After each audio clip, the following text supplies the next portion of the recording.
à tous, bienvenue dans Ça déraille, l'émission qui réalise de très très grands quiz que vous pouvez retrouver sur YouTube. D'ailleurs, allez le voir en masse, on en a besoin. Sinon, je ne sais pas si vous avez vu, mais le cyclisme a bien commencé cette saison. Ça tombe bien parce qu'on va en parler. On va parler de tout ce qu'on a vu, quels enseignements en tirer depuis le début de l'année. Et puis on en parle tout à l'heure avec les meilleurs experts du Het Nieuwsblad. Les classiques reprennent pour notre plus grand plaisir. État des troupes avant ce week-end d'ouverture, ça c'est en deuxième partie d'émission. Avant de présenter nos experts, sachez qu'Anthony n'est pas là. Il est banni de l'émission, le temps que son melon dégonfle un petit peu. Et ceux qui ont vu le quiz savent pourquoi. Ceux qui n'ont pas vu, allez voir, bien sûr. Je ne sais pas si je l'ai dit. Allez le voir sur YouTube en masse, etc. Tu peux le redire. Oui, je vais le dire. D'ailleurs aussi, Anthony, deuxième chose. Si tu nous écoutes, on l'espère, par pitié, arrête les barbecues arrosés avec Julien Alaphilippe parce que le février, il n'en peut plus. Donc, si jamais tu nous écoutes, Anto, ce soir, il faut arrêter tout ça. On en parle d'ailleurs aussi de ces propos de Lefebvre sur Julien Alaphilippe. Ce sera dans On attaque, on n'attaque pas entre les deux différents thèmes. Donc, vous l'avez vu normalement, vous pouvez le voir pour ceux qui nous regardent. Vous nous écoutez, vous allez pouvoir l'entendre. Jérémy Sakian, le meilleur élève, le maître du quiz, est présent avec nous. Salut Johan, salut à tous. Et une précision quand même par rapport à l'absence d'Anthony. Je lui ai demandé pourquoi il venait pas. Il me dit les courses, le vrai vélo n'a pas commencé, les vraies courses n'ont pas débuté. Je dis il y a le Het Nieuwsblad.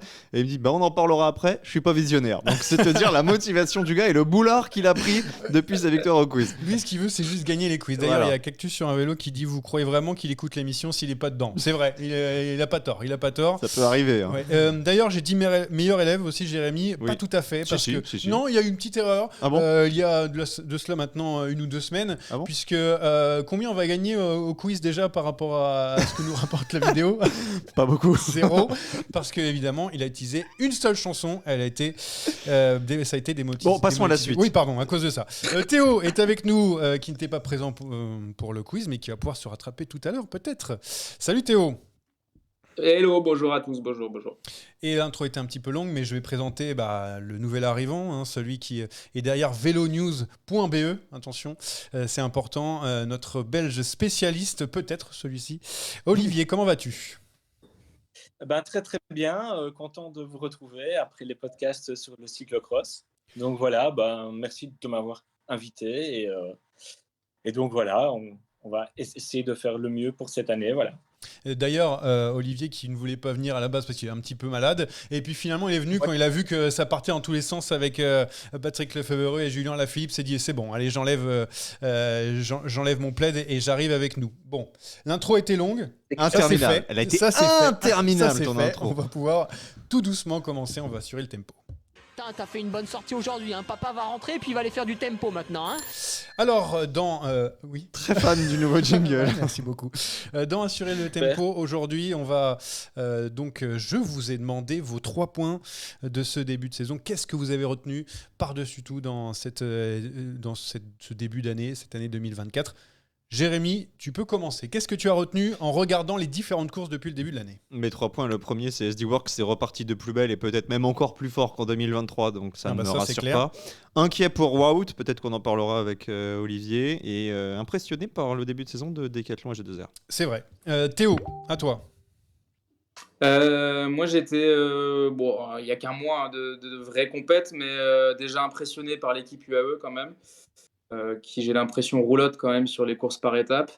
J'ai mis la Soudal et ces jeunes pousses quand même, que ce soit Lamperti, Magnier, surtout Le Cerf également, qui me fait une très très grosse impression pour l'instant pour ses premiers mois dans les pelotons professionnels élites. Et puis ce qui m'a marqué, c'est pas vraiment une perf, mais c'est plus les courses tronquées qu'on a eues malheureusement à cause des météos, que ce soit à Oman ou en Espagne. Et on sait on aborde une période qui commence à être charnière, et ce manque de kilomètres, même si on essaie de le compenser en s'entraînant et en essayant de trouver autre chose, ça peut peut-être peser. Voilà. On va voir sur la suite. Les 3 points. Alors Olivier, comme il a été pris de court, est-ce que au moins tu peux nous donner 2-3 choses que tu retiens de ce début de saison ? Clairement, on voit encore le même phénomène qu'il y a quelques années, c'est-à-dire qu'on a des jeunes qui sortent quasiment des juniors ou des espoirs, mais qui n'ont quasi que 19-20 ans et qui tout de suite performent. On a vu Del Toro, on a vu Magnier, Lamperti est un peu plus âgé, mais quand même, c'est sa première année pro. Et puis Le Cerf, donc voilà, qui confirme.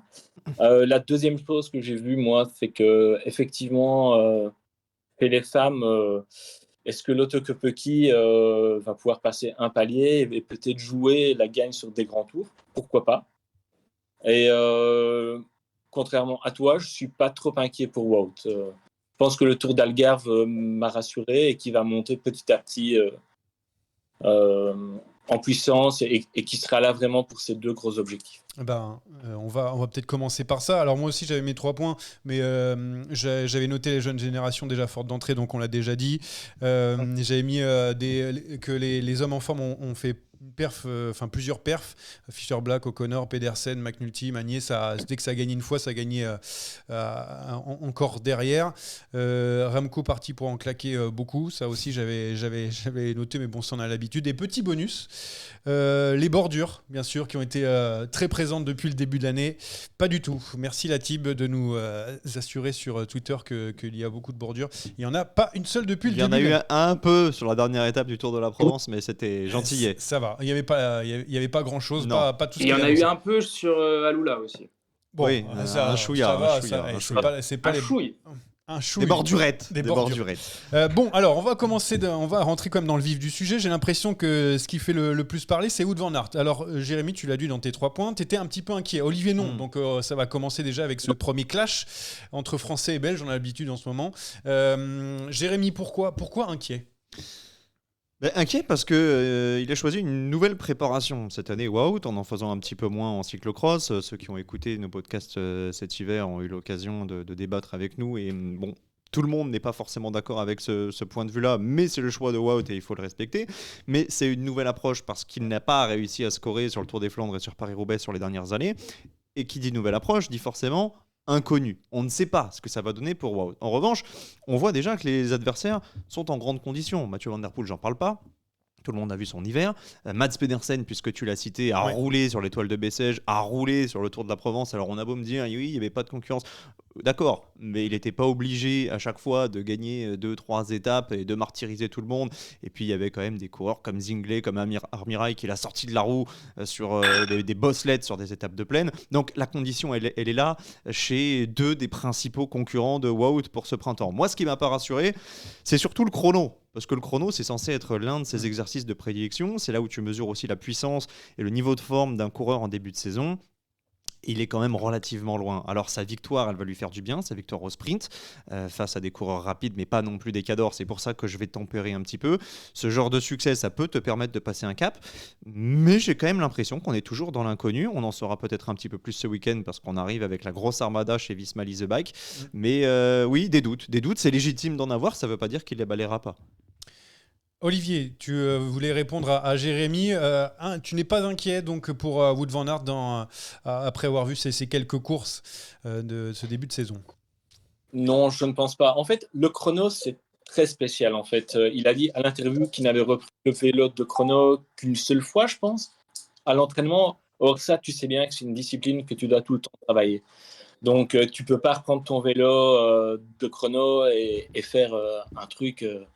un truc super d'emblée, quoi. Donc ça, je trouve que c'est un argument qui peut se tenir, mais là, on est encore assez loin de ses objectifs, donc je ne me tracasserai pas. Par contre, moi, j'ai vu un très bon Wout van Aert à Benidorm au cyclocross, et là, je me suis dit, ça y est. Là, on retrouve le Wout que l'on connaît, qui est sur les rails, et son attaque au Tour d'Algarve, moi, je l'ai vraiment trouvé très, très bonne. C'est parce que les Bora se sont alliés avec les Quick-Step. Je pense qu'il y a un petit accord qui s'est passé entre les deux équipes parce que je ne suis pas sûr que les Quick-Step seuls revenaient sur Wout van Aert et sur Ben-Ili. Donc ça, moi, ça m'a plutôt rassuré de ce point-là. Voilà, c'est juste ce que je vois. Je ne suis pas sûr que Wout soit vraiment enclin à vouloir faire déjà une performance au Newsblad. Ça, je pense pas. Oui, mais on en saura plus samedi. En vrai, la première vérité, on la saura samedi, en fait. Alors justement, je voulais entendre l'arbitre, parce que voilà, entre les deux, il y a Théo. Dans quelle situation tu te mets entre l'inquiétude et la non-inquiétude ? Moi, je suis plutôt sur la non-inquiétude parce que je suis parti du principe que je pense que cette année sera beaucoup plus prolifique pour lui. Mais faut pas se leurrer, que ce soit Pedersen à la Provence, que ce soit les autres ailleurs, même si Van Der Poel n'a pas encore repris.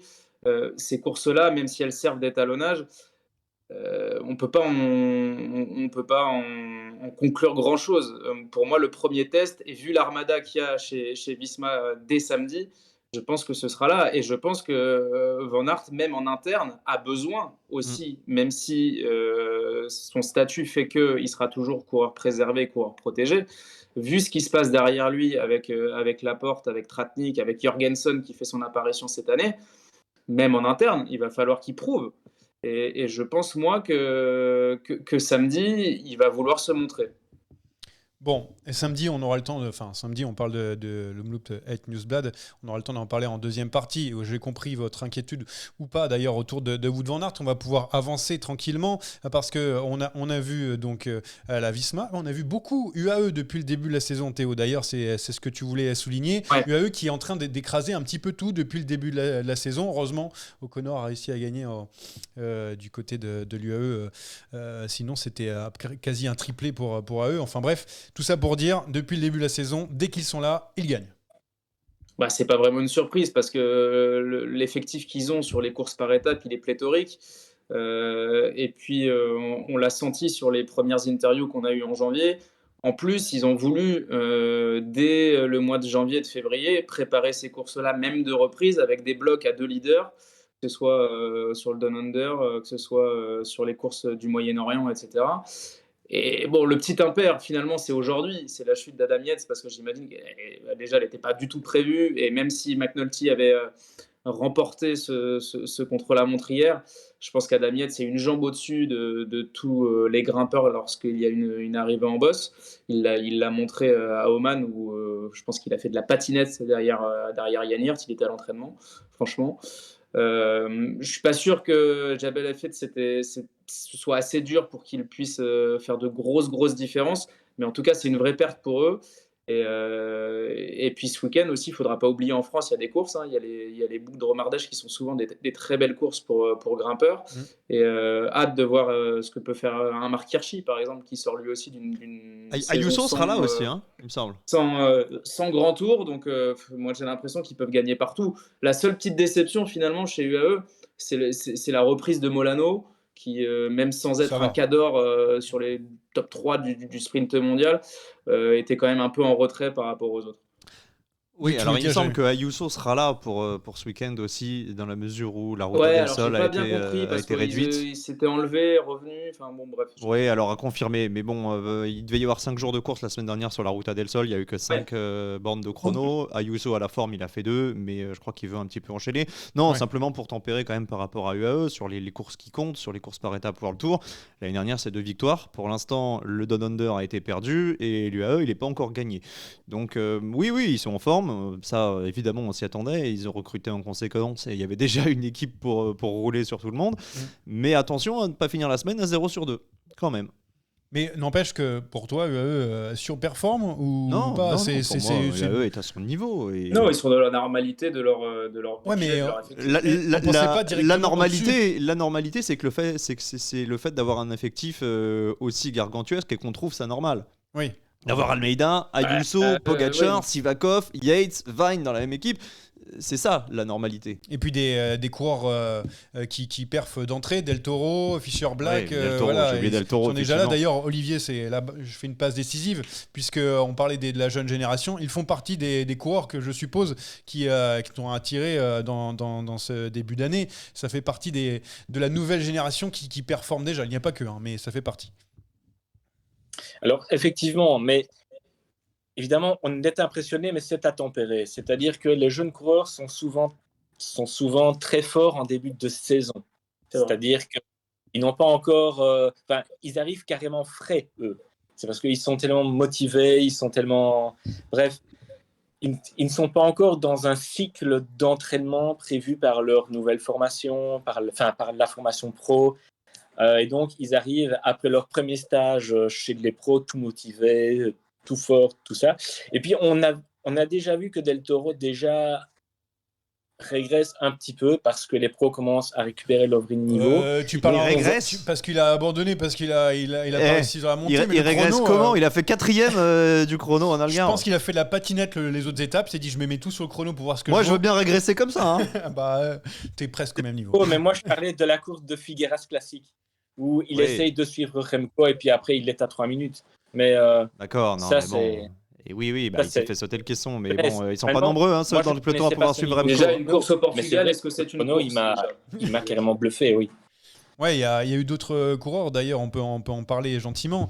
Donc on a Mais je parlé pense del Toro. Oui. qu'ils ont vraiment une bonne école au niveau chrono. Oui. UAE a vraiment mis le paquet de l'année passée. Et je pense que ça se voit. On l'a vu avec Almeida au Giro. On l'a vu aussi avec Jevine. Et je pense que maintenant, UAE va devenir une référence au niveau chrono, tout comme la Jumbo, tout comme peut l'être aussi la Soudal, mais dans une moindre mesure. Donc ça va être très, très, très intéressant. Ils ont d'ailleurs acheté Duarte Marivout, qui est un jeune Belge champion de Belgique junior du chrono, avec un potentiel. Et ils l'ont pris expressément pour ça. Donc, il a un peu le même profil que Bjerk.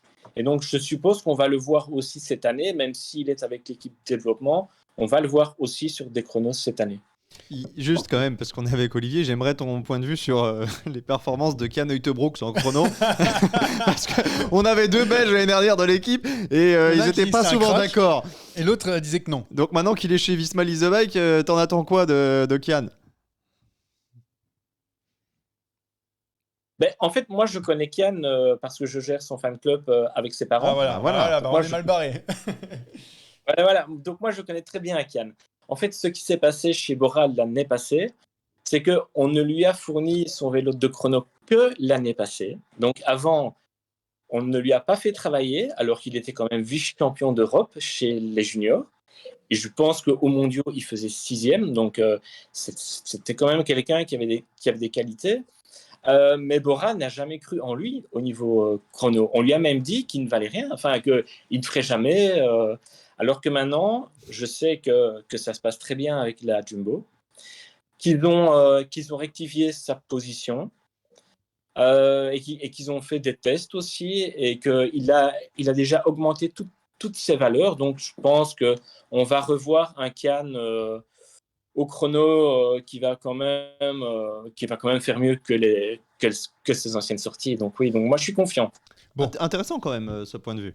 Au moins, ça répond un Ouais. petit peu à donc ces différents points de vue qu'on a parmi nos chroniqueurs, notamment un chroniqueur belge. Je veux donner la parole à Théo parce que en début d'année, on avait fait les projections sur l'année 2024 et il avait parlé des espoirs, notamment, si je me souviens bien, sur les Français à la Soudal. Est-ce que je ne me trompe pas? Je crois que Théo, c'était ça.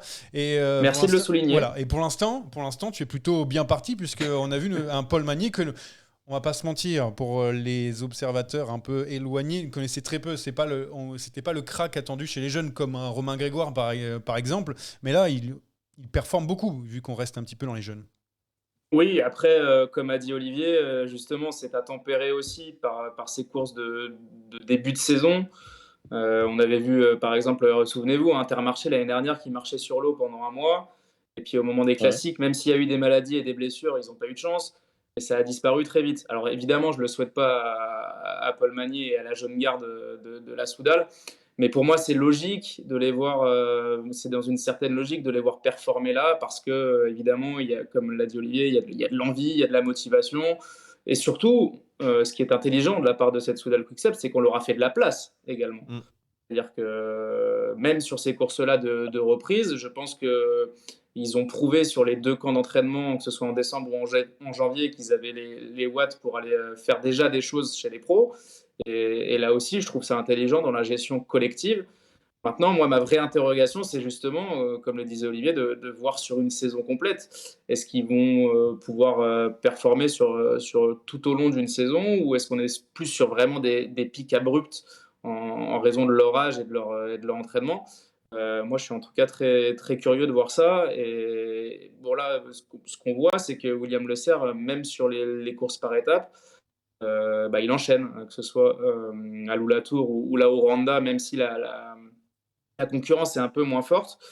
ces courses-là, ça elles servent aussi à prendre de l'expérience et à prendre du leadership. Donc pour moi, c'est tout bon pour les jeunes de la Soudal pour l'instant.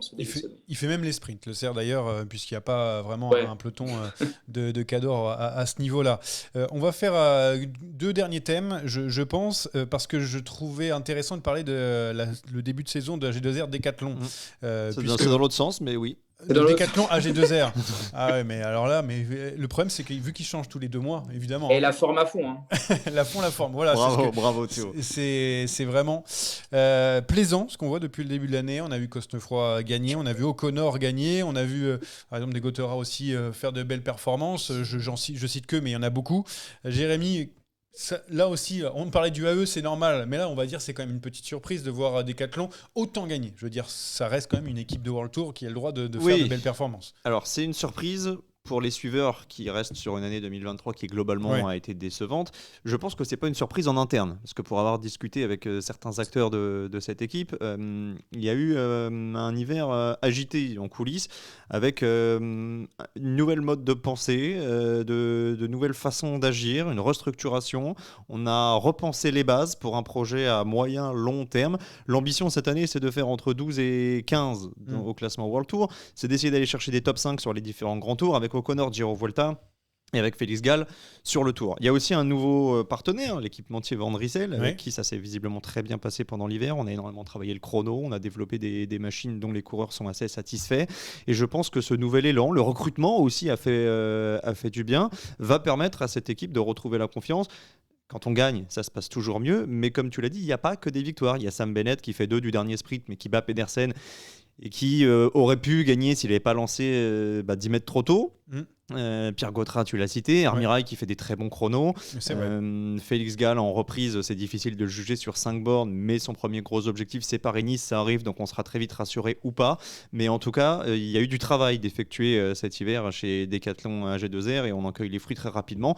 Maintenant les gros objectifs arrivent, donc c'est là qu'il faudra être présent, mais déjà la victoire World Tour du jour, je pense, va mettre du bon au cœur à beaucoup de monde. Ouais, et ça confirme oublié un le petit travail. emmerdement quand même dans la liste. J'ai pas compris. C'est-à-dire oublié un petit emmerdement quand même dans la liste. Oui. Non, mais là, moi, je reste sur le sportif. Oui, je reste évidemment sur le Franck sportif. Bonamour qui a donc été... Oui, mais en plus, ça, c'est était une pris affaire par la patrouille. qui remonte avant sa signature, donc ça a traîné, etc. Et je me prononcerai pas là-dessus. Mais en tout cas, sportivement, on les voit partout, parce que même Cosnefroy, quand il gagne, ils sont 3 dans le top 7. Bon, tu vois, il y a quand même le maillot bleu et blanc, là, on le voit partout. Mais sur les courses françaises. Ouais. Non, mais c'est pas le fruit du hasard, hein, parce que rien n'est jamais le fruit du hasard. On a vraiment bossé dans cette équipe. On a repensé toute la structure, mais vraiment du staff aux sponsors, aux coureurs, tout a été réfléchi et il y a un gros boulot qui a été fait. Bon, je voulais aussi faire un dernier thème sur les filles, parce qu'on pense toujours aux filles, bien sûr, ici, chez les dames, avec déjà quelques courses aussi depuis le début de la saison. Il y a une course du côté de Valence qui vient de se terminer. On a vu la victoire de Marine Rosser. Mais avant ça, on a vu Kopecky sur UAE, c'est ça, si je me trompe pas. Voler en montagne, c'était dans vos 3 points, Olivier et Jérémy. Olivier, je vais te donner la parole. Tu vous parlais de Kopecky qui pourrait gagner des classements généraux avec du dénivelé sur le parcours. C'est la direction qu'elle prend, c'est ce que tu imagines, ce que tu vois en tout cas? Moi, je pense qu'une fois qu'elle aura gagné, qu'elle se sera entre guillemets lassée des autres classiques, je veux dire, une fois qu'elle aura gagné Paris-Roubaix, parce que ça, je pense que c'est vraiment ce qui lui manque au niveau palmarès. Une fois qu'elle aura gagné ça, je pense qu'elle va se donner des autres défis et qu'elle va aller peut-être encore plus loin, oui. Parce qu'elle a vu qu'elle avait les capacités, même si faut quand même un peu relativiser, c'était pas la concurrence du Tour de France à l'UAE Tour, mais quand même. Il manquait pas grand monde quand même, hein. Il y avait quand même Mavi Garcia, qui n'est pas une mauvaise grimpeuse. Non mais attends, il manquait pas grand monde, hein, à part Vollering, Realini est là, Longo Borghini était là, tu l'as cité, il y avait Garcia, il y a Bradbury qui est leader du World Tour, qui est en train de devenir une bonne grimpeuse, Marion Bunel qui a fait un début de saison sensationnel, Decador, il manquait Nievia Doma et Vollering, hein, et Juliette Labousse qui est rentrée après à Valence, mais sinon honnêtement, parmi les grimpeuses, il y avait un très beau plateau en UAE. Hein. Mais d'ailleurs, je te donne la parole, est-ce que ça va pas être un problème, Kopecky Vollering, dans le futur, parce qu'elles ont à peu près le même âge, si ma mémoire est bonne, ça doit pas être, en tout cas, ça doit être assez proche. Et si jamais l'une veut marcher sur les plates-bandes de l'autre, on sait que les SD Works adorent avoir plein de leaders, mais bon, il y a quand même des. Regarde des coureurs regarde gérer. le sprint du dernier, Oui, des derniers Australie Strade Bianchi. Bianchi. Ouais, bien sûr. Oui, elles peuvent se marcher sur les pieds. Alors pour cette année, je pense que les rôles seront répartis différemment, évidemment. puisqu'il y a les jeux que l'Omnium secourt la veille du départ du Tour de France Femmes. Oui. Et je suis pas C'est certain vrai. que le Kopecky soit au départ du Tour. Donc si on se dit que Kopecky, Elle- tu lui donnes Ah bah. le leadership sur le Giro ou la Vuelta et Vollering fait le Tour, je pense qu'on se marchera pas dessus. Maintenant sur les classiques, ça peut poser problème, évidemment. D'autant que Kopecky s'est engagé sur du long terme avec SD Works, elle l'a signé jusqu'en 2028. Ouais. Donc oui, ça peut se marcher dessus, ça se marchera un petit peu moins dessus l'année prochaine avec Rosser, puisque vraisemblablement elle partira. Mais on est reparti en tout cas pour un nouveau cycle d'ultra-domination. Olivier, tu voulais reprendre la parole avant qu'on passe à autre chose.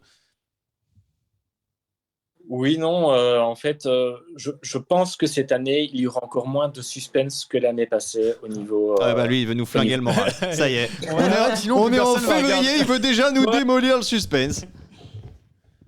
Mais non, mais il faut vraiment être réaliste. Moi, personnellement, j'aurais bien aimé qu'elle signe chez AG Insurance, donc l'équipe de l'oncle Pat, parce que comme ça, il y aurait eu deux blocs. Il y aurait eu deux blocs et là, on aurait eu du suspense. Or là, elle re-signe chez SD Works. Entre nous, elle a quand même bien raison parce qu'elle a tout ce qu'il lui faut là. Elle a l'encadrement. Oui, qu'on l'aime l'argent. bien. Elle ne voulait peut-être pas partir dans l'inconnu, mais j'aurais bien aimé qu'elle signe quand même dans une autre équipe pour au moins voir des matchs, quoi, au moins voir de la concurrence sur certaines courses. À l'Amstel, l'année passée, elle fait le lead pour Vollering, mais si elle ne le faisait pas, elle gagnait quand même. Donc c'était un peu bizarre. Il y a des courses comme ça où tu te dis. Oui, mais tu sais, il y a beaucoup de choses bizarres. Hein.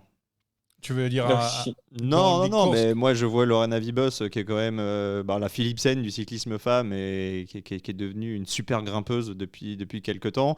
Kopecky, même là, on parle d'elle comme une future vainqueur de grand tour et je pense qu'elle finira par en gagner. C'est aussi très impressionnant la manière dont elle s'est développée. Et jusqu'à il y a 6 mois, moi je ne l'imaginais pas pouvoir rentrer un jour dans le top 10 d'un grand tour. Donc c'est difficile de se projeter parce que les choses évoluent très vite. Et comme le cyclisme féminin n'est pas du tout au même état d'avancement que le cyclisme masculin, parfois on est un petit peu surpris des évolutions parce que ça va beaucoup plus vite. Pour ce qui est des blocs équipes, on va quand même se méfier de Canyon qui a du potentiel et des coureuses de grand talent. Et je ne parle pas que de Nievia Doma, parce qu'Elise Chabet est là, parce que Bowen Find doit confirmer sa C'est que tu saison, l'aimes parce beaucoup. que Zoé Backstedt a signé là-bas, et puisqu'on a quand même une équipe française en World Tour qui fait partie des principaux acteurs, FDJ Suez revient aussi avec de l'ambition, avec Cavalli, avec Utrup et avec évidemment Evita Music. Donc je ne suis pas certain que ce soit pire que l'année dernière, mais je crains que ce soit dans les mêmes eaux si les équipes adverses ne s'entendent pas. Et puis je rajouterai aussi Lidl Trek avec Longo Borghini et surtout avec Realini qui a certainement quoi jouer. Bon, on s'arrête sur la première partie parce qu'on est très long. Je sais qu'Olivier, tu veux prendre la parole, mais il y aura beaucoup de choses à dire dans cette émission. Donc on va passer tout de suite à on n'attaque pas. Il n'y a qu'un seul thème dans on attaque pas et vous allez comprendre pourquoi. Attaque de Pierre Rolland, Allez. encore une fois. Personne ne réagit. On va donc parler des propos de Patrick Lefevereux, donc qui s'est penché dans. Déjà, point prononciation, Olivier, on est sûr de Lefevereux ?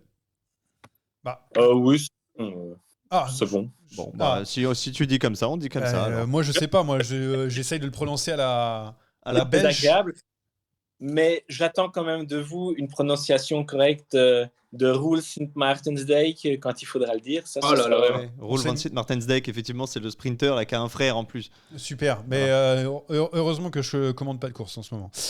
Donc je fais un petit résumé de ce qu'a dit Patrick, comme ça je vais pas dire son nom de famille, comme ça on est tranquille. Non, mais si c'est validé, moi, ça me va.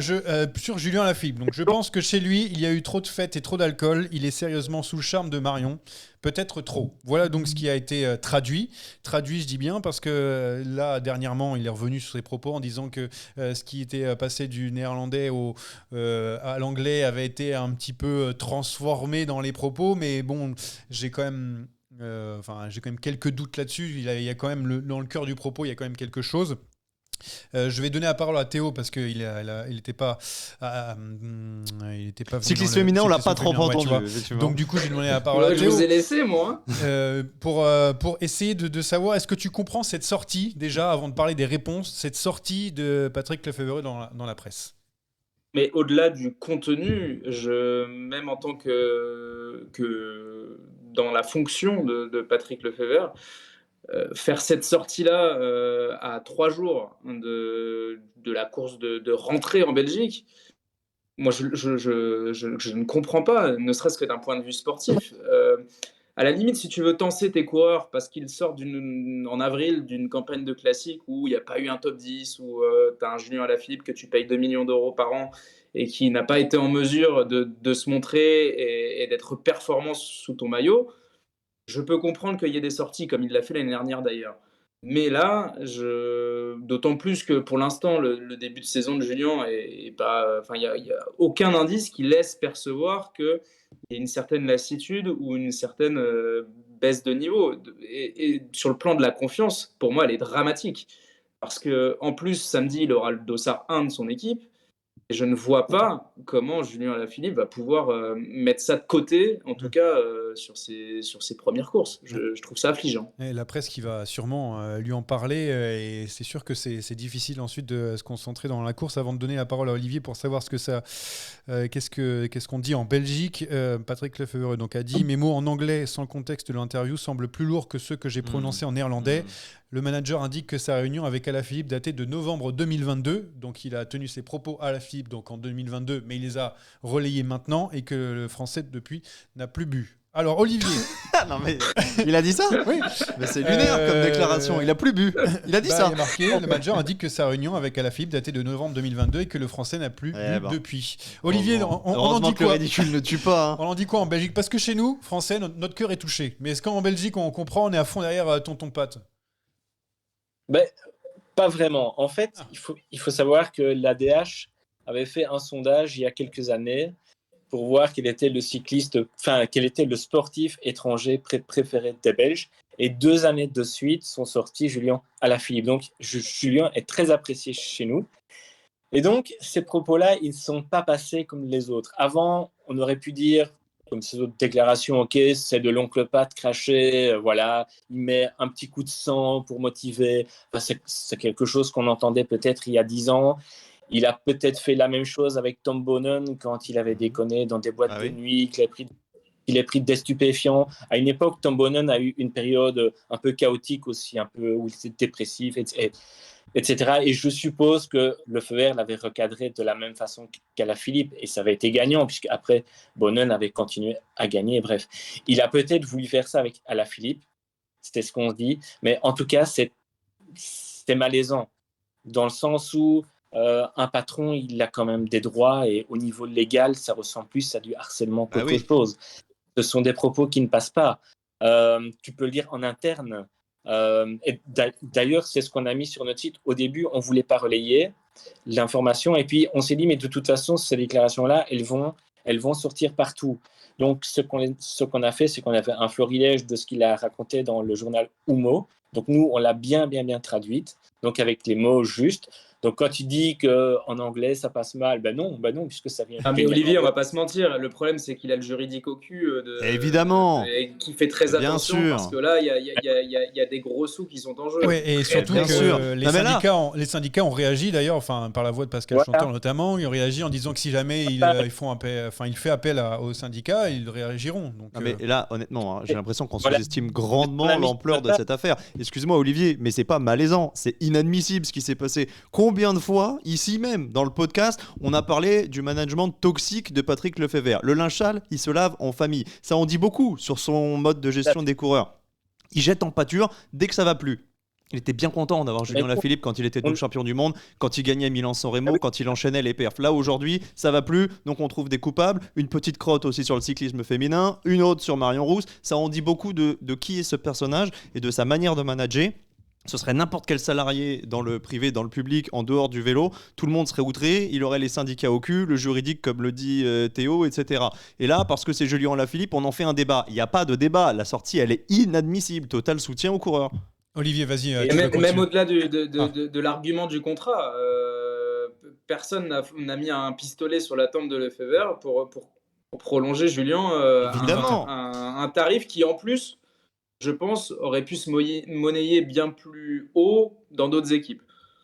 Olivier, vas-y, tu peux prendre la parole pour continuer ce que tu voulais Oui. dire.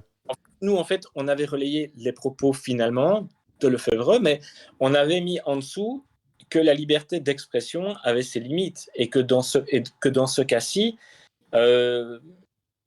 c'était quand même inadmissible et que c'était pas la bonne méthode et que honnêtement, il avait passé une limite là, il avait franchi une ligne rouge.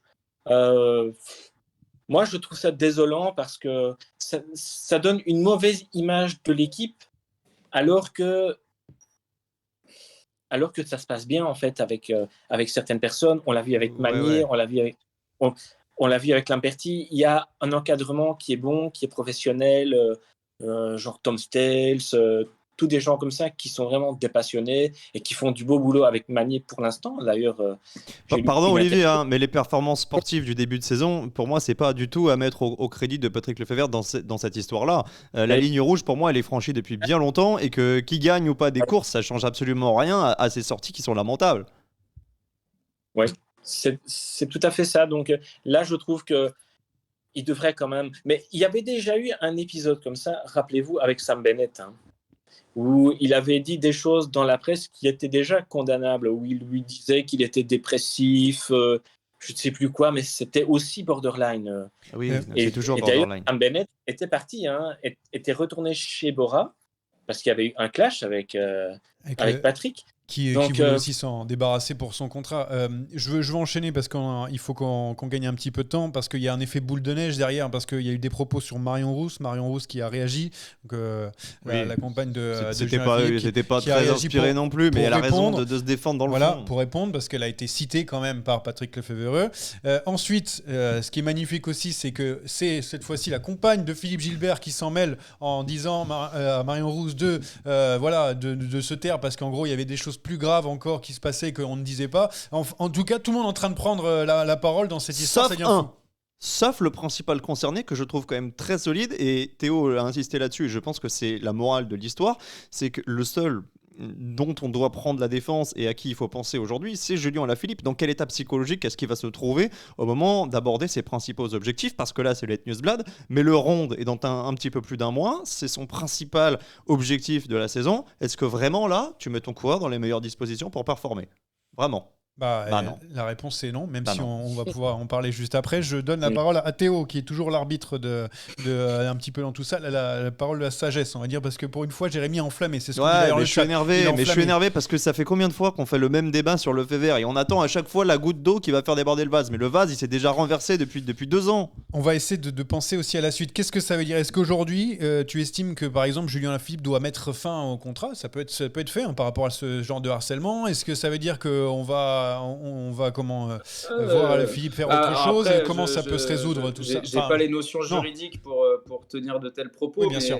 moi, la première chose à laquelle je pense, c'est surtout que ces déclarations-là, elles sont déjà contre-productives envers ton coureur, mais imaginez l'encadrement, les directeurs sportifs, samedi au briefing, la veille le vendredi, quand il va falloir ouais. parler au briefing, ne serait-ce que dans la vie quotidienne de l'équipe, l'impact de ces déclarations-là, en fait, ça a un impact sur tout le monde. Et à part de l'idiotie, je ne vois pas. En fait, je ne comprends pas le timing. Si on met le contenu à part, déjà qui est absolument choquant, le timing sportif, je ne le comprends pas. Il imagine quoi, que ça va le piquer et qu'il va faire 50 bornes devant la Visma samedi. C'est peut-être un Ça management, marche on va pas dire, à l'ancienne, peut-être, qui dit ça, Non, comme non, ça, non, ça va le non, faire non, réagir, ça, et que ça, c'est Julien pas- va lui répondre sur le terrain, on va dire, en alignant les succès cette année, parce que c'est ce qu'il a envie. Je sais pas. Moi, j'essaye de me mettre dans la tête de Patrick Lefebvre, je sais pas. Mais ça pourrait être une Reste piste dans pour ta lui. tête, je pense que c'est mieux. Oui, bon, je suis pas sûr. Mais, mais voilà, pour tout ça, Donc, Bon, c'était pour reparlons parler de du Ferrari. sportif parce que Ouais. bon, Ouais, cette parce histoire que- c'est sympa, mais on est quand même là pour parler vélo. Et dernière chose, ça va être aussi très embêtant pour lui qui avait l'habitude d'être très médiatisé. Là, un petit peu moins parce que les performances étaient en train de baisser. Là, je pense que dans le box, parce que c'est souvent des box dans les courses maintenant, pour ceux qui ont l'occasion de voir, il va y avoir beaucoup de monde pour voir Julien Lafilippe et pour lui poser des questions cette fois-ci. Ce sera donc à l'Omloop et Newsblad. On va tout de suite aller chercher. Allumer la mèche, voilà, c'est ça parce que j'ai changé j'avais oublié presque le tous terme. les Ouais. jingles ont changé. Non, Eh, c'est t'as pas- bossé c'est- cet hiver, non, toi. c'est un que j'avais repris d'avant. D'accord. Donc on va maintenant allumer la mèche, même si tu l'as déjà bien allumé, Jérémy. Allez mon petit, on en remet là, on en remet. Voilà, je sais plus où était mon conducteur. Donc on veut parler quand même de l'Omloop et Newsblad autrement que par le prisme des clashs et autres propos, parce qu'il y a quand même une course qui va se dérouler ce week-end, c'est le week-end d'ouverture. On adore les classiques, vous savez, ici dans Sadera et même dans le monde du cyclisme. Et donc, nous avons en grand favori Wout van Aert. On a parlé d'inquiétude, pas inquiétude. Maintenant, la question, elle est posée. Van Aert est-il largement favori de cette course, Jérémy ? Van Aert n'est pas largement favori, mais son équipe l'est. Ah, Après, donc, comment plus est-ce qu'ils son vont équipe gérer que en Van Aert interne ? Oui, quand tu vois la structure de l'équipe, oui. Et je vais donner l'équipe d'ailleurs. Van Barle, Laporte, Benoît, Tratnik, Jorgensen et Affini, je crois. Sachant que Benoît est le tenant du titre, si je dis pas de bêtises. C'est Non, c'est Van Barle. Non, c'est Van Barle. Non, c'est Van Barle. et Laporte était sur le podium de mémoire devant. Comme quoi, les équipiers peuvent aussi briller ce genre de course. Oui, et Laporte est un petit peu malade d'ailleurs par rapport à ça. Que je voulais donner comme petite info de la type qui nous a donné comme info. Il a été malade. Il a été malade, voilà. Il a été malade et peut-être pas à 100%. Bref, Théo, alors toi, est-ce que c'est Van Aert ou est-ce que Team Visma alors du coup ? Parce que moi, je voyais bien Van Aert largement favori, mais... Comme l'a dit Jérémy, le collectif de la Visma Lease Bike est absolument énorme. Je crois que c'est en termes de statistiques et de points, si on ajoute les points de chaque coureur par rapport sur une tranche d'un an, c'est le meilleur collectif qu'on a vu en 15 ans sur le Newsblad. Donc ça situe un petit peu. Le fait de souvent on se gausse de dire oui, c'est leur première course, on ne sait pas trop où ils en sont, machin, etc. Bon, ils nous ont montré que depuis 2 ans, à chaque fois qu'ils débarquaient sur le Newsblad et qu'ils faisaient leur reprise, ils étaient faramineux. Donc moi, je ne vois pas pourquoi ça ne serait pas encore Visma Lease Bike extrêmement dominatrice. D'autant plus que ce qu'ils ont fait l'année dernière, c'est qu'ils ont dynamité tout à 100 bornes de l'arrivée. Moi, je les crois complètement capables de faire la même chose samedi. Ouais, d'ailleurs, dans le chat, et on en parlera tout à l'heure pour les paris, il y a 5 coureurs dans les 7 premiers, les 7 favoris des bookmakers. Imaginez-vous juste pour la Du Visma. coup, c'est très difficile de parier. Bah oui, et ça sera très difficile de parier tout à l'heure, mais ça, on verra ça après. Olivier, du coup, en Belgique, qui est le favori ? Est-ce qu'on dit quand même que Van Aert a la plus grande chance de remporter cette course ou on dilue un petit peu avec tous les autres coureurs autour ? Il n'y a pas vraiment un favori qui se détache. Je pense qu'il y en a 5-6, parmi lesquels donc, les 3 Belges, Wout van Aert, De Ligt et Jasper Philipsen. Mais alors, on cite souvent aussi Van Barle, comme c'est le vainqueur sortant. On cite Tratnik qui sort... Team Tratnik, ici, beaucoup. Qui ne pas et qui a fait des résultats intéressants. D'ailleurs, quelque chose qui m'a marqué, c'est qu'en Belgique, il y a une tradition, c'est que chacun fait son équipe sur un site qui s'appelle le Sporza Wheeler Manager. Et donc, on interroge les coureurs... sur les coureurs qu'ils vont mettre dans leurs équipes. Et Wout van Aert, qui va en faire une aussi, a dit qu'il ne se prendrait pas et qu'il prendrait plutôt Tratnik. Ah. Donc, ça veut dire qu'on croit en Tratnik chez Jumbo pour les classiques. Voilà, donc ça veut déjà tout dire. Ouais, d'ailleurs, donc, pour Tratnik, moi, qui était...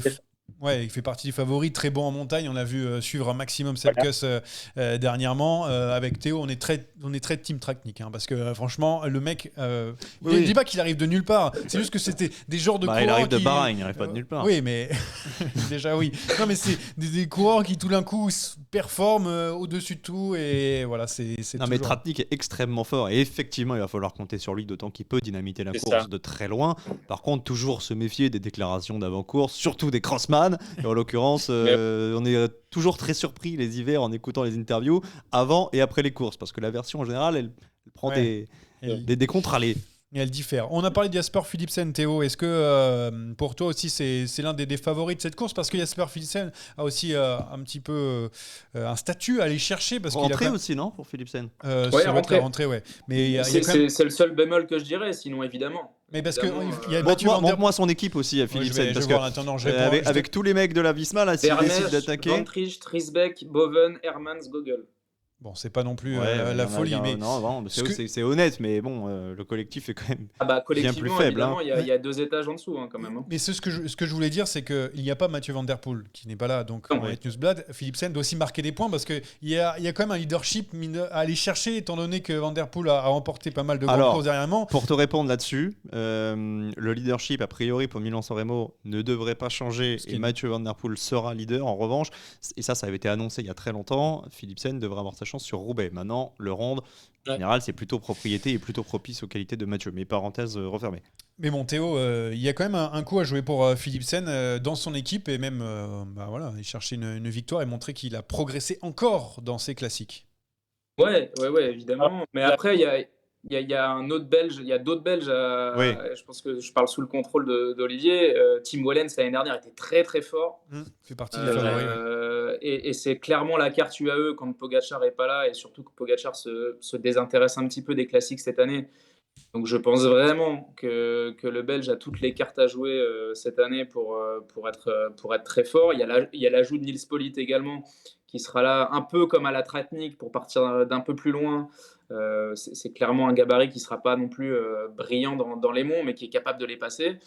Et puis Arnaud Delis, également, qui a faim, qui s'est entraîné comme un damné à faire des cols cette année et préparé un petit peu différemment lui aussi cette saison de classique. Donc moi, ça m'excite pas mal quand même. Mais je pense que du côté de la Belgique, il n'y a pas que Wout van Aert, clairement. Et Delis deuxième l'année dernière, puisqu'on rappelle que le podium était aux 2 tiers en crevant d'ailleurs à 30 ou 40 bornes, je sais plus. Parce que l'année dernière, il y a Van Barle 1 et Laporte 3 sur le Newsblad et à Kuurne, donc j'avais dit Bonnot, mais Bonnot il gagne Kuurne devant Van Hooydonk. Donc il y avait 4 Jumbo-Visma dans les 6 des 2 courses et dont les 2 victoires. Après, a priori, ils seront 6 samedi, donc bon. 6 au lieu de 7. Si Laporte est malade, tu veux dire? Non, je pars chez Lotto. Enfin, là, pour l'instant, à moins qu'on en annonce un 7ème, mais je trouvais ça bizarre aussi. Mais sur toutes les start lists que j'ai pour l'instant, ils sont 6. Donc, non, parce que c'est Vermeers. Donc, avec la blessure de Florian Vermeers, Vermeers, si je le prononce à la française. Mais c'est vrai qu'avec sa blessure, c'est vrai qu'on l'a retiré des start list et donc on ne sait pas encore qui le remplacera. Mais bon, je ne sais pas s'il y a Campenaerts, mais je pense que Campenaerts va y être aussi et j'ai lu qu'il s'était très bien préparé aussi pour les classiques, donc ça va être très très très intéressant. Je donne aussi deux noms de d'autres coureurs notamment qui sont présents sur cette course. Mohoric devrait être là. Ouais, faut pas oublier Mohoric parce qu'en Espagne c'était pas mal.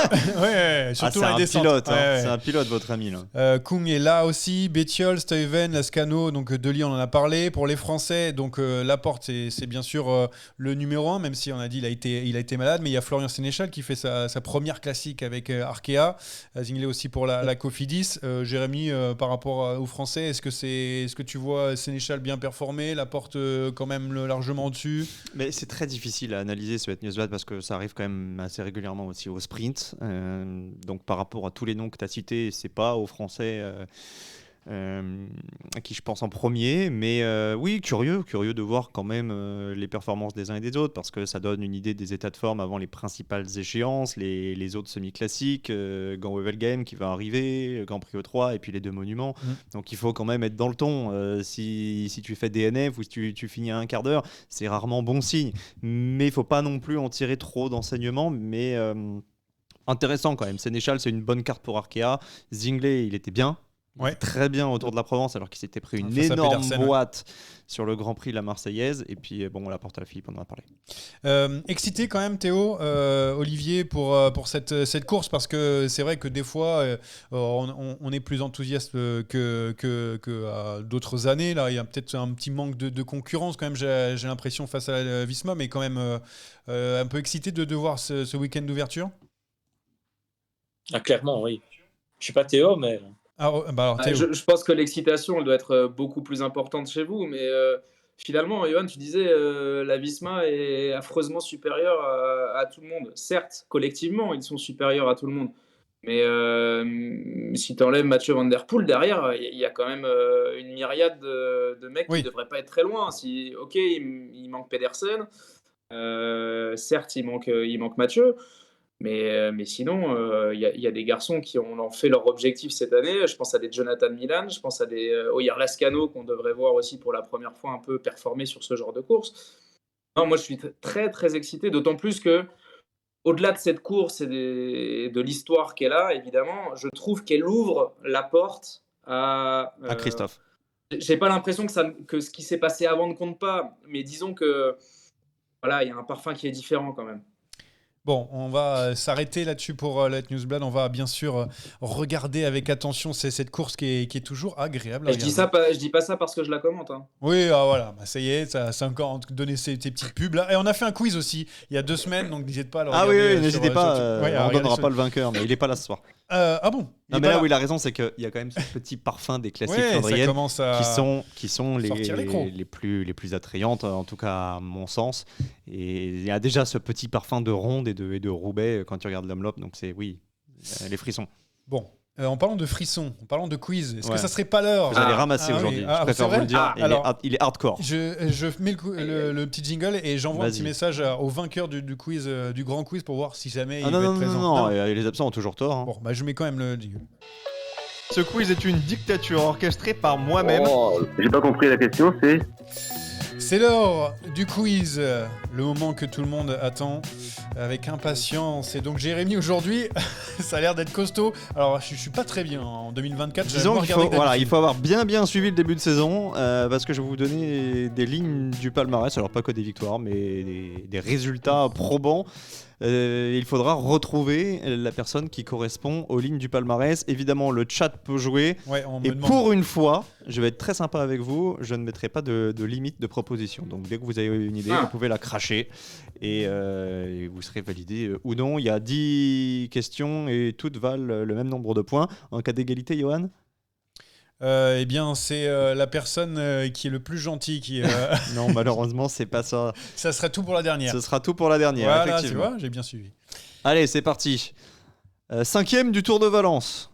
2e de la 3e étape du Tour de Valence, qui était l'étape Rennes. Et 4e de l'UAE Tour. De qui s'agit-il ? Labousse, maintenant. Oui, non, Labousse. C'est pas Juliette Labousse. Niewiadoma. De l'UAE Tour. Niewiadoma, non, c'était la principale absente. Tu vois que tu as bien écouté nos débats. Parce qu'elle était dans le top 4 c'est pas Nive Bradbury non plus. De Valence. Il y avait qui? Tac. Realini, ouais, comme d'habitude. Hein, c'est Cactus sur un vélo qui met le point. Un point pour le chat. Vous êtes à 3 contre le chat aujourd'hui. Hein. Ouais, on peut perdre. Hein. On repasse chez les hommes. 8e du Trofeo Serra Tramuntada. 4e de la première étape du Tour des Alpes-Maritimes, 4e du Trofeo Pollencha et 2e de la Classique Var. 2e de la Classique Var. Ah ben ça, c'est Johan Sen, effectivement, messieurs, ça a tardé quand même. Hein. C'était l'image du début de saison. Oui, non, mais alors, un point pour Théo. Oui. Le chat donné trop Vélo lent. Panache, qui a donné mais trop lent. C'est parti. Vainqueur de la classique des Almeria, 4e de la classique de Valence, 6e de Coy. Qui ? Coy. C'est pas Coy. 6e de la première étape du Tour de Valence et 4e du Trofeo Bini Salem Andratx, c'est du cyclisme féminin. Vainqueur de la classique des Almeria, 4e de la classique de Valence, c'est une nouvelle recrue chez Movistar. En provenance du AE, en provenance également de la Valcar, une coureuse canadienne, Olivia Baril. Merci à Cactus sur un vélo. Non, mais alors là, tu nous as perdu, c'était dur. On repasse chez les garçons. D'ailleurs, je crois qu'il n'y a plus que... Non, il y a encore une dame, mais il n'y a plus que des hommes dans les prochaines questions. Un homme qui a fait 3e du Tour de la région de Murcie, 4e de la Jaén Paraíso Interior, 5e de la Ruta del Sol, ou plutôt du chrono de la Ruta del Sol. C'est un coureur qu'on a cité parmi les possibles outsiders du Het Nieuwsblad. Combien du chrono? 5e. J'allais dire Ghana, mais non. Wellens? Wellens. Oh, Théo égalise avec le chat. De partout. Les autres, faut se réveiller peut-être. Hein. non, mais là, j'y arrive pas. Je t'ai dit, c'était plus compliqué cette année, mais je vais y arriver. Là, j'ai que 2 résultats à vous donner, mais 2 résultats qui peuvent vous aiguiller. Ouais. 6e de la Muscat Classique et 6e du Tour d'Oman. Ça, c'est tout ce qu'on a. Putain. Oui. Est-ce qu'on aura le droit C'est un de- coureur connu. Hein. C'est un coureur connu qui a changé Warren d'équipe Barguil. en intersaison. C'est Warren Barguil. Bien joué. C'est Théo? C'est Théo qui prend le point. Celui-là, il est plus compliqué. À mon avis, vous avez cherché un petit moment. 3e du Tour de Colombie. Vainqueur de la Vuelta à Táchira. Restrepo. Restrepo? Non. Et Restrepo. 3e du... Toujours pas. 3e du championnat d'Équateur du contre-la-montre. Carapace. C'est pas Caicedo? Caicedo. Bonne réponse Ah pour oui. Théo. Il y a quelqu'un qui a sorti Ouais. Mancebo. Ça, c'est beau. quand même. Mancebo, oui, c'est bien Ou tenté. Sevilla. J'aurais dû donner Sevilla, tiens. Allez, on est reparti. 3e de l'Étoile de Bessèges. Et 3e également du chrono de l'Étoile de Bessèges. 10e du Trofeo Pollentia. Et 5e du Trofeo Calvia. On cherche un coureur italien. Vainqueur d'un monument par le passé. 3e de l'étoile de Bessèges. Il avait remporté la première étape du Bet- Donon 2 l'année dernière. Oui, Olivier? Ah, ça a été donné Bétiol. Bétiol. C'est Bétiol, ouais. Ça a c'est- été donné dans le chat. Ah, je On va, vais le mettre, permettre. on va mettre un point aux deux. On va mettre un point à Olivier et un point au chat. Ça fait 4-3-1. Et Johan Tritz Non, mais j'avais prévenu. T'as pas beaucoup regardé, hein. Non, j'ai moins Ouais. regardé cette année. Beaucoup de malheureusement. travail pour Johan Tout Tritz. à fait. T'es en Heureusement. vacances. Allez, on continue.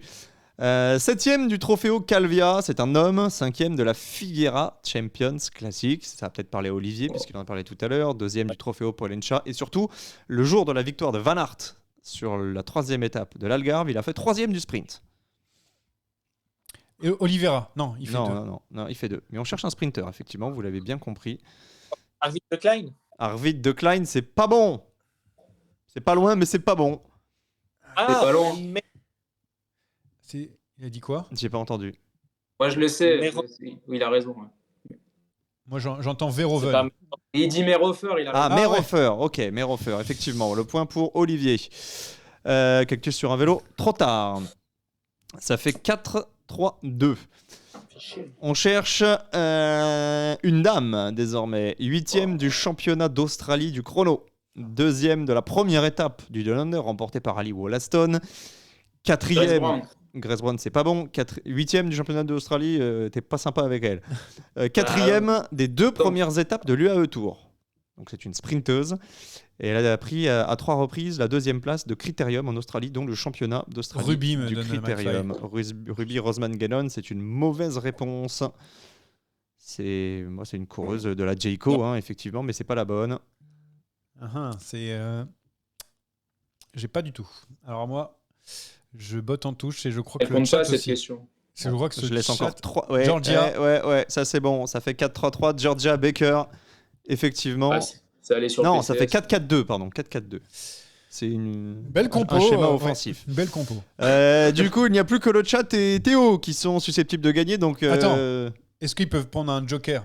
un joker. Bah, genre, Théo, choisis la personne qui va jouer avec toi, comme ça on donne Allez, le point. si tu veux. Non, Théo, tu préfères jouer avec moi ou avec Olivier pour la dernière T'as le question? droit à un renfort et le Ouais. chat à l'autre. Bah, étant donné que t'as rien vu, je vais prendre Olivier. Je te préviens que si je donne la dernière réponse, alors là, tu vas en entendre parler, mon gars. Mais j'aurais fait la même. Alors, j'espère. Ouais, c'est bien rec, hein, c'est bien en rouge. Allez, c'est parti. Musique de suspense. Non, on n'a pas ça. hein, ça, Non, c'était on a- que pour alors, le quiz. Que vous pouvez doucement. les regarder sur YouTube, je vous rappelle. Oui. On cherche le 2e de la Classique de Valence, 10e du Grand Premio Castellón, le 7e de l'Alou-la-Tour, dont une 2e place. Brian Cocard. Brian Cocard, exactement, la victoire pour Théo. Il a été la chercher toute seule, cette victoire. Je sais pas où tu partais là, mais victoire de Théo au jeté de vélo devant le chat et Cactus sur un vélo qui, comme d'habitude, a été très bon. Et puis McFly, quand même, hein, qui a marqué sur le bien cyclisme joué, ouais. féminin. Bravo donc à Théo qui a remporté ce petit Le quiz. premier, mais le vous- premier quiz de l'année. On l'a pas fait dans du tout premier? Bah non, puisque c'était les annonces, il me semble pas. Ouais, bah, Ah écoute. si.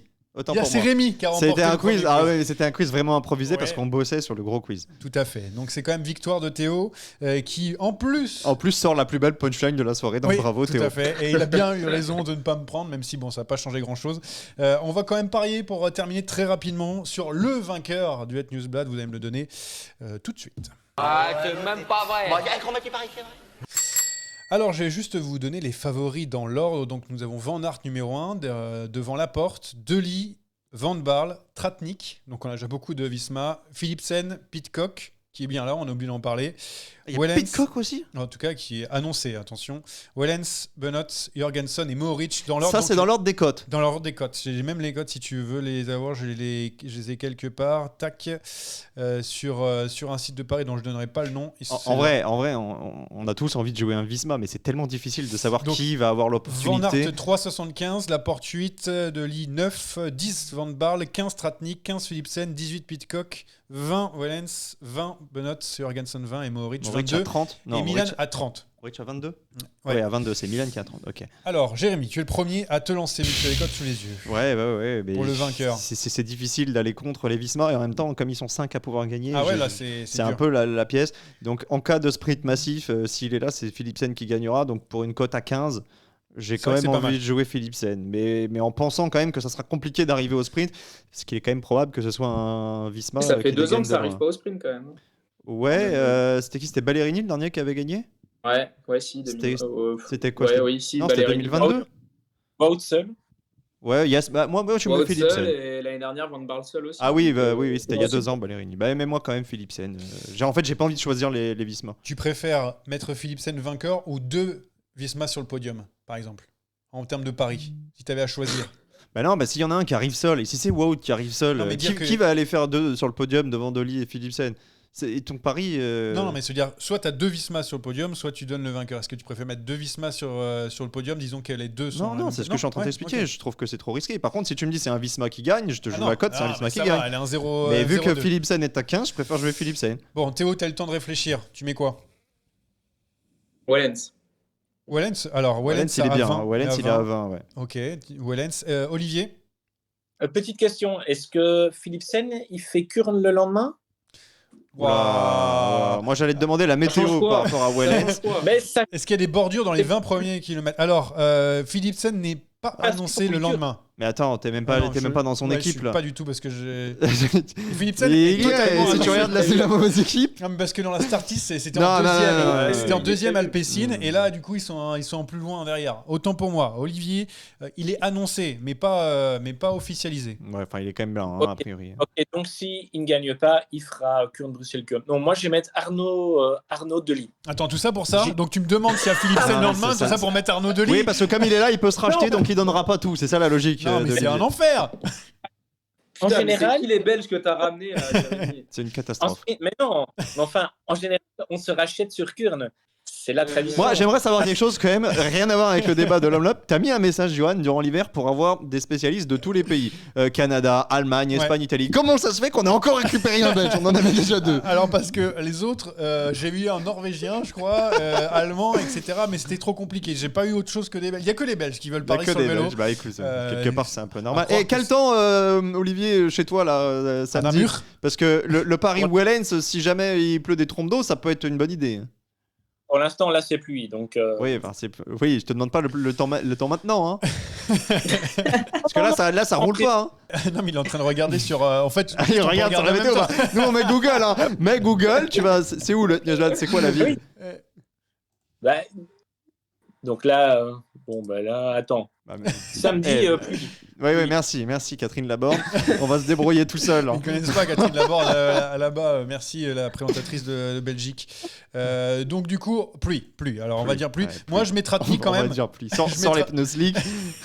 Je mets Tratnik évidemment. Je pense qu'il va largement dominer la concurrence. Je vois pas pourquoi. Mais Tratnik, c'est un très bon pari à 15 Ah, aussi. Hein. mais de toute façon, Team Tratnik cette année. Je vois bien gagner Paris-Nice. Si tu vois, il est parti pour nous faire des dingueries. Paris-Nice. Ouais, parce Ah ouais. que, attends, il arrive à monter vachement bien quand Ouais, même. ouais. Juste quand même, pour ceux qui ne nous connaissent pas depuis longtemps, tu avais misé Enric Mas au Dauphiné. Donc voilà, les paris d'Johan, ça vaut ce que Oui. ça vaut. Bah, si vous voulez perdre de l'argent, c'est Tratnik. maintenant.